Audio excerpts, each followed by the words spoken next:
उदाहरण ऐसे हैं जहाँ संतों के शरीर के जिनको विकार कहते हैं, अशुद्ध अंश कहते हैं, वे भी दिव्य गंध से युक्त हो जाते हैं। जैसे भागवत के पंचम स्कंध में ऋषभदेव भगवान के संबंध में लिखा है, समन्ता 10 योजनम सुरभिन चकार। श्री ऋषभदेव भगवान मलमूत्र त्याग कर देते थे और उनके मलमूत्र की सुगंध 10 योजन माने 40 कोस, 120 किलोमीटर तक उनके मल की मूत्र की दिव्य सुगंध व्याप्त होती थी। विचित्र बात। आप लोग कहेंगे कि ये तो पुराणों में लिखी है, उनके लिए संभव है, आज कैसे संभव है? आज भी ऐसे संत हैं।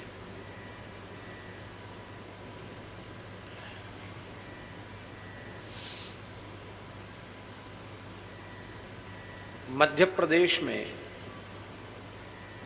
छतरपुर एक जगह है। छतरपुर के क्षेत्र में एक संत थे, उनका नाम था श्री शरीर बाबा। नाम सुना होगा आपने भी, शरीर बाबा। उनकी समाधि भी है। बहुत अच्छे संत थे।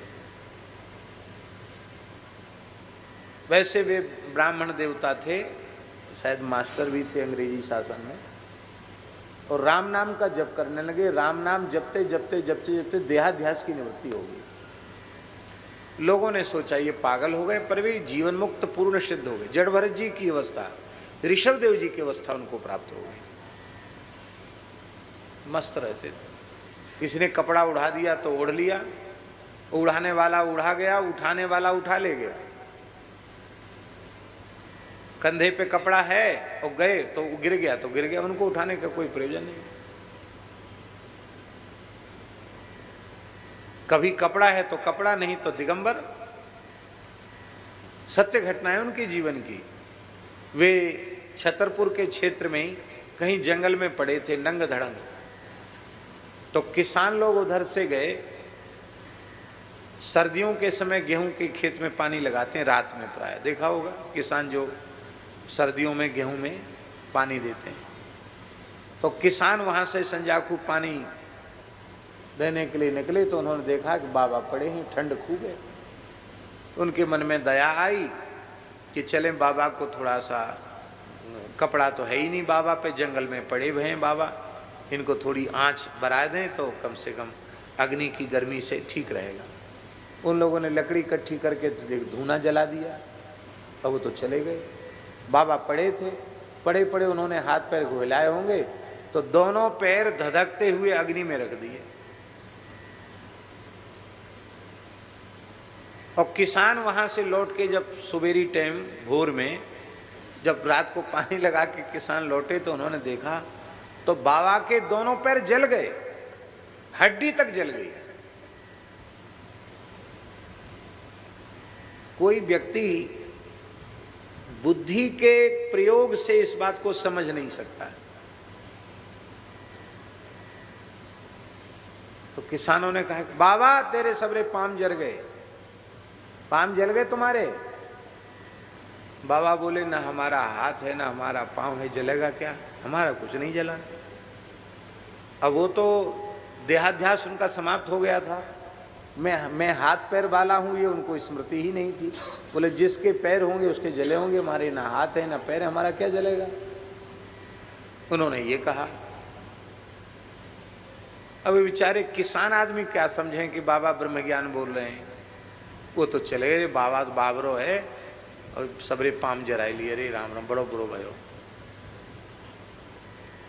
कुछ दिन बाद फिर वो दूसरा पानी लगाने के लिए खेत में आए। उन्होंने देखा बाबा घूम रहे हैं, उनके नए पाम उगे आए, एकदम नए पैर निकल आए बाबा के और घूम रहे बाबा।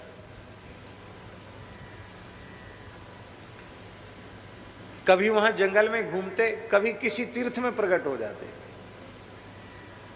चित्रकूट के श्री प्रेम पुजारी जी महाराज थे, कामतानाथ जी के मुखारविंद पे जिन्होंने स्थान बनाया। बहुत अच्छे सिद्ध महात्मा थे, श्री प्रेम पुजारी जी नाम था, श्री राम मोहल्ला वाले कामताना जी। तो उनके पास वहां चित्रकूट में भी कई बार बाबा आ जाते थे, शरीर बाबा। वो संकल्प सिद्ध थे, अपने संकल्प से ही पहुंच जाते थे। तो बाबा उनकी बड़ी सेवा करते थे, श्री प्रेम पुजारी जी उनकी बहुत सेवा करते थे। और वो तो अवधूत थे, परमहंस थे।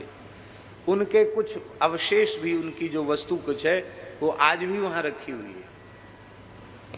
तो कहते हैं वहां चित्रकूट में, तो श्री प्रेम पुजारी जी ने ऐसे एक बार प्रसन्न हो गए बाबा, शरीर बाबा। बोले क्या चाहता है तू, क्या चाहता है तू? तो उन्होंने हाथ जोड़कर कहा, आप तो भगवत प्राप्त पुरुष हैं, श्री सीताराम जी का प्रत्यक्ष दर्शन चाहता हूं। क्या कहा?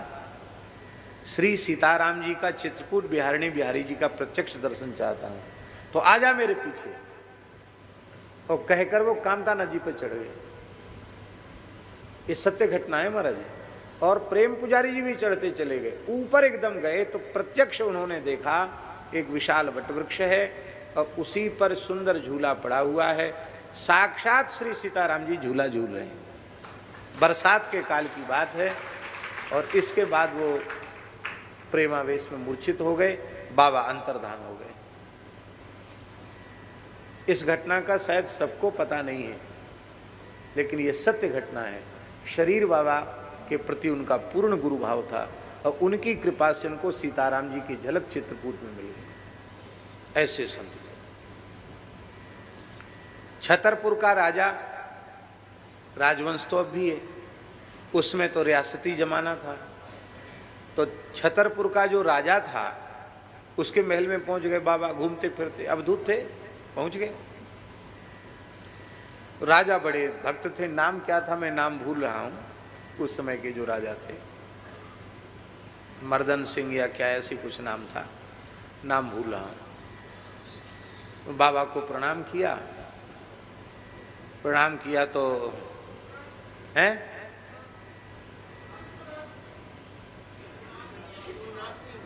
विश्वनाथ जी, राजा विश्वनाथ सिंह। देखो कोई सज्जन है, वो बता दिया उन्होंने। हाँ,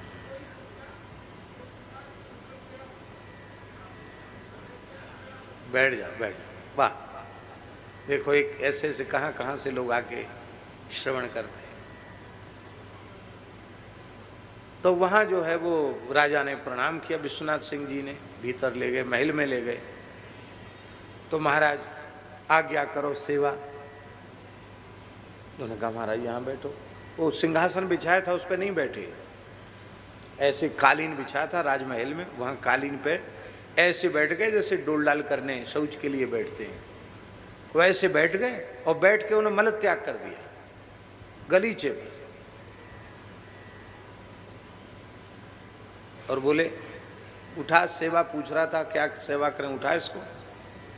राजा इतने श्रद्धावान, उन्होंने हाथ से उठाया।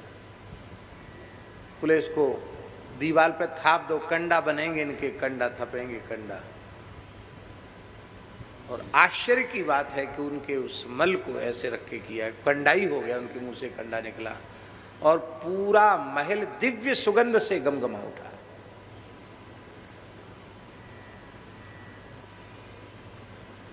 कहने का आशय यह है कि इसमें कोई आश्चर्य नहीं है। शास्त्रों में जहाँ कहीं जो कुछ लिखा है वह सर्वथा सत्य है।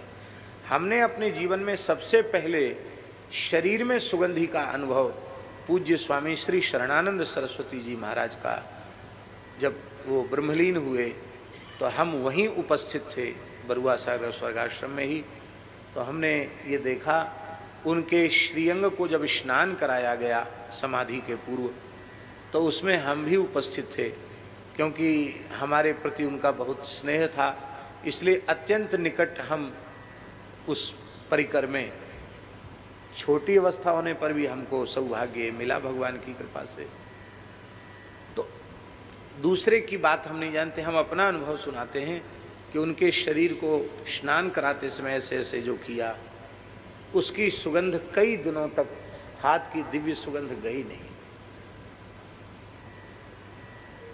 ये बात मैंने पूज्य गुरुदेव भक्तमाली जी को सुनाई थी, तो महाराज जी ने कहा कि जो भगवत स्वरूप हो जाते हैं उनका प्राकृत देह भी भगवत चिंतन की महिमा से दिव्य हो जाता है।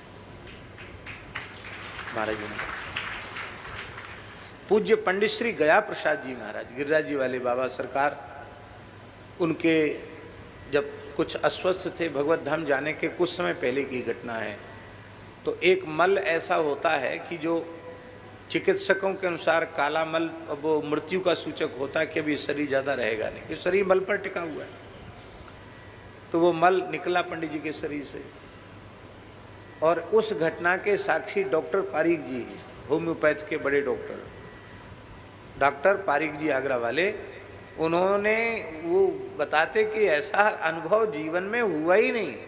वो मल इतना दुर्गंधित होता है कि वहाँ कोई ठहर नहीं सकता, पर पंडित जी का जब वो मल हुआ तो पूरा कुंज गमगमा उठा सुगंध से।